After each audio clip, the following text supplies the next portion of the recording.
Everyone, let's talk about the Deadwood Finder today. This is one of my favorite pieces of the Ranching for Profit curriculum. It ties together the numbers so well in multiple ways. If profit is a problem, we can isolate each of the 3 secrets to increase profit, take a deep dive into what is driving those numbers, and focus on those areas first. When profit is good, but we just want some fine tuning, we can pick one specific item in our business and see how it affects every single branch. Roger Ingram has a fantastic rambling rumination video on stockmanship's impact on profitability, where he has real life numbers on the Deadwood Finder. Make sure you check out that video too. What you'll notice is it's like a spider web. When you pull on one strand, they are all tied together. Okay, time to look at it more in depth. So here's the Deadwood Finder. We're going to analyze profit. Profit has 2 areas. We've got gross margin and overheads. Let's go down the overhead branch first.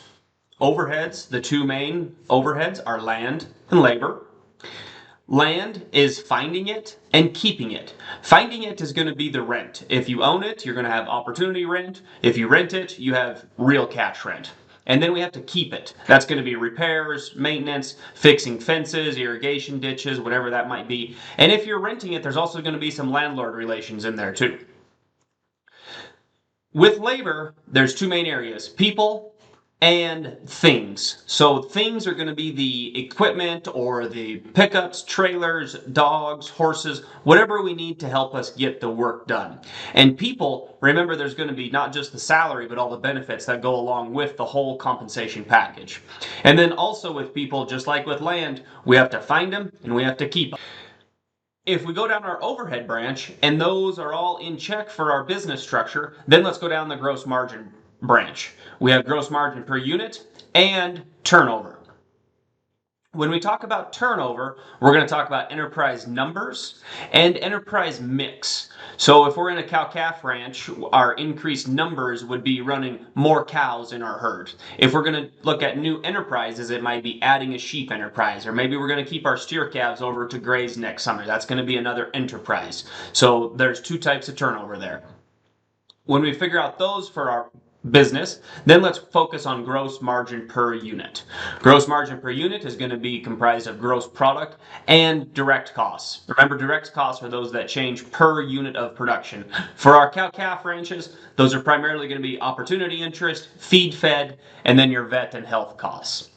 With gross product, we have price and production. Production being reproduction and gain. We still have to get cows bred, and we still have to have calves healthy and gaining weight to get them sold. When we talk about price, there's 2 areas. There's the market and there's your marketing. Those are 2 very different things.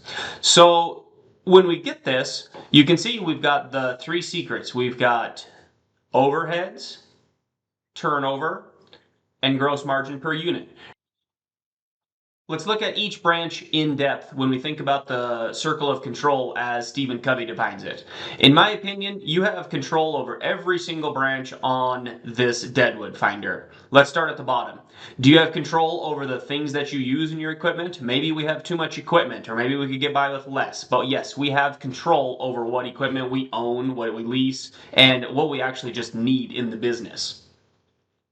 Do we have control over the people in the business? Yeah, we absolutely have control of developing a good culture and finding and keeping good people. Remember, labor is not just a cost. When we think about employees, we have to remember that 1 and 1 is 3. With land, we absolutely have control of what land we have. Yes, I understand land isn't just available to rent. You have to work hard and find it, but you have to keep it. And guess what? If you don't like the weather in your area, you always have the ability to move. With turnover, let's look at increasing numbers and new enterprises. Too many times we see lots of people will add a small enterprise and it only kicks in a little bit of money and it takes up a lot of their time. We only want to add new enterprises when they're contributing significantly to our gross margin. We don't want to do too many things half good at them. Let's find what we're good at and let's increase numbers on those enterprises. That's what we think about in turnover. With direct costs, we absolutely have control over our feed fed or our health protocols in our cow-calf operations. but I am going to strike this one out because if you want to use the ranching for profit benchmarks, you have to calculate opportunity interest the way we do it, or else it's going to throw your benchmarks off. So I'm going to strike that one out, but we do have control over those direct costs. If you're farming, your direct costs might be seed, fertilizer, chemical, whatever those might be, and you absolutely have control over what you grow and the inputs that you put in them. With production, when we're up here on repro and gain, this is where I'm going to go back to Roger's video on stockmanship. There's so much improvement I think that most ranches can have. Most of us are already pretty good at understanding repro and gain and getting good enough production on our ranches. I never said they're not important, but I do think there's room for improvement on a lot of places, financially and the production metrics too. Let's talk about price. Everyone thinks we're subject to the market, and I'm going to disagree with that. I don't believe we have control over the market. There's external factors that control the market. Does a drought in Brazil affect the market? Yeah, it does. Does new politics in each country affect the market? Yeah, it does. But guess what? We get to choose which market we play in, and we get to choose when we sell. Okay, so with price, we're not just looking at the absolute prices, but the price relationships between our different cattle enterprises. With the market, you don't have to sell 600-pound calves in October. You can sell 300-pound calves, 400-pound calves, 500-pound calves, 600-pound calves, 7s, 8s, 9s, long yearlings, whatever you want to sell. And you can sell them any month of the year. So when you pick a market, you do get to control what and when you sell. And when we're in that market, your marketing is critical. How many times is there a $100 per head calf sale price depending on when you sell your calves? You can put them on a different video on different months. You can forward contract stuff. You can talk to your buyer last year.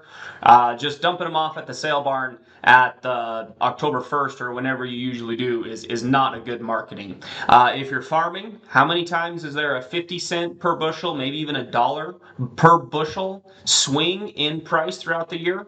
So remember, we have control over all of this. Since Roger did stockmanship, let's pick on feed fed. So how is that going to impact each branch? So when we look at our 3 secrets, we realize that gross margin per unit is the one causing us problems. We're doing an okay job with production, we're doing an okay job with marketing, so we're saying, I think feed fed is where we're having problems. So we're going to improve our grazing, we're going to cut down our feed fed. How does that impact everything else? Well, if we impact our feed fed protocol, maybe we can sell some equipment. Maybe we don't need those fancy things laying around.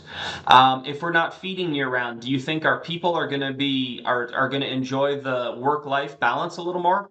That's very possible. With land, we talked about improving the grazing. So if we can find it and keep it and we can improve it, that's going to help us in the future.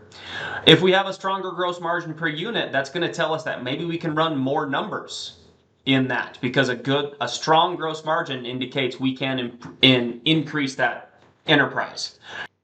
And then if we have feed fed, if we start changing feed fed, are we going to change reproduction rates? Are we going to change gains? Yeah, because we're going to start influencing those production metrics on our cow herd. So when you have your numbers organized in a way that helps you see the problem, there's just so much power here, because you can address the number and then you can address the production area on the ranch to figure out what helps and what's hurting. So as always, be honest with your numbers, because that's only going to help you balance the 4 areas in your ranch: the land, the production, the money, and most importantly, the people. Have a good day.